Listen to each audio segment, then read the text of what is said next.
لە کۆتایی هەموو هەفتەیەکی شار ڕۆژانێک هەیە پێ ئەوترێ ڕۆژانی جمعە کە تایە مسلمانان کۆ ئەبنەوە و گویان لە وتاری جمعەیە و تایە تەذکیرەی ئیمانی ئەکرێ، یعنی یادخستنەوەی ڕۆحی و ئیمانی ئەکرێ، تەوجیهی مسلمانانیش ئەکرێ بۆ عەقیدەیەکی پاک و بێگەرد، بۆ عیبادەتێکی ساغ و سەلیم، بۆ ئەخلاق و ڕەوشتی جوان، بۆ ئەوەی لە عەقیدە و بیر و باوەڕە خراپەکان بە دوور بن، خوا نەخواست پەرستشێکی هەڵە نەکەن کە بەرەو هەڵدێربیان با، دوور بن لە ئەخلاقی خراپەوە.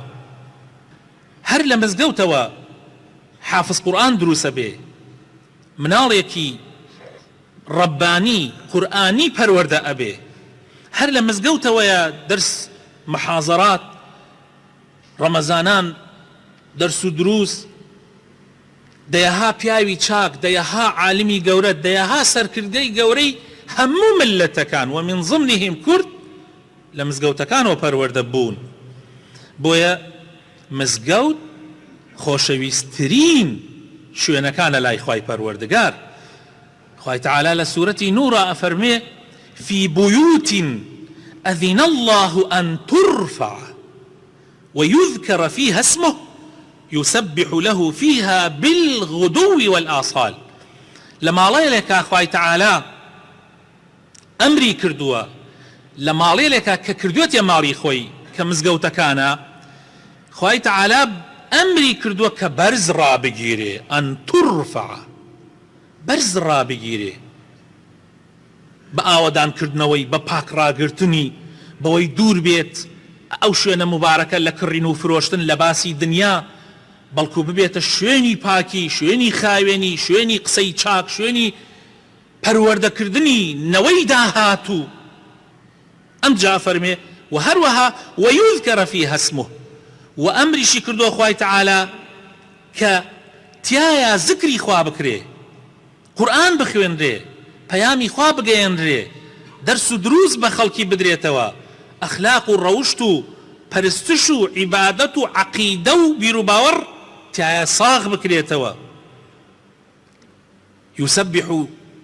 يسبح له، يعني لەناو ئەو شوێنانە خوا ئەمری کردووە تەسبیحاتی ئەو بکرێ، پاکڕاگرتنی پەیامی خوا و دینی خوا بە شەو و بە بەیانیان و بە ئێواران.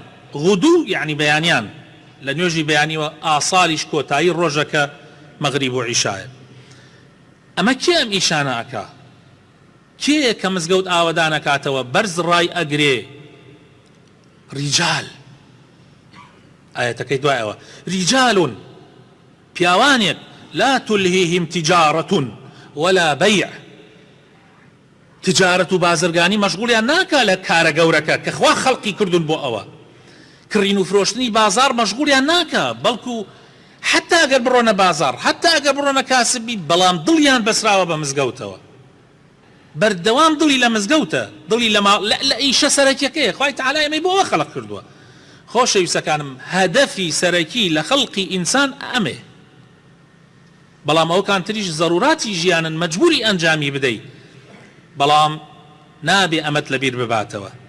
بۆیە خوای تعالی ئەفەرمێ پیاوانێک، دائیمەن ئەوانەی کە زۆر لێ هاتوون، زۆر مردن، زۆر ئەمری خوا جێبەجێکن، خوای تعالی لە قورئانە بە ریجال ناوێنەبا، پیاوانێک چی ئەکەن ئەم پیاوانە؟ عینەن طبعا لە شوێنی تریشە هەیە لە قورئانە، مەسەلەن سوورەت ئەحزاب ئاەتی 23 خوای تعالی ئەفەرمێ من المؤمنین الرجال. ئەم ریجالانە چین؟ لەناو ئیماندارانە پیاوانێک هەیە. خۆ بۆ ئیمانداران هەمویان پیاو نین؟ بەڵێ هەمویان پیاون. ئەی بۆ خوا ئەفەرمێ لەناو ئیماندارانە پیاوانێک هەیە، یعنی کەسانێک هەیە لێ هاتوون. من المؤمنین الرجال صدقوا ما عاهدوا الله عليه، ڕاستەکەن لەگەڵ خوایە، درۆ ناکەن، هەر بەس بەدەم یا بە زاهیر و دوایەوە ئەخلاق و ڕەوشتەکانیان لەگەڵ دینا نەگونجێ. رجال لا تلهيهم تجارة ولا بيع عن ذكر الله وإقام الصلاة وإيتاء الزكاة. هیچ مەشغوڵیان ناکا لە نوێژکردن، لە زەکاتدان، لە ذکری خوا. يخافون يوما، بە جوانی تێگەیشتون کە ڕۆژیەک هەیە کە ئەوان لێ ئەترسن، تتقلب فيه القلوب والأبصار، ڕۆژێکەوا دڵەکان هەموو هەڵەگەڕێنە چاوان هەموو ئەبڵەقە بن خوا پەنامان بدە لەو ڕۆژە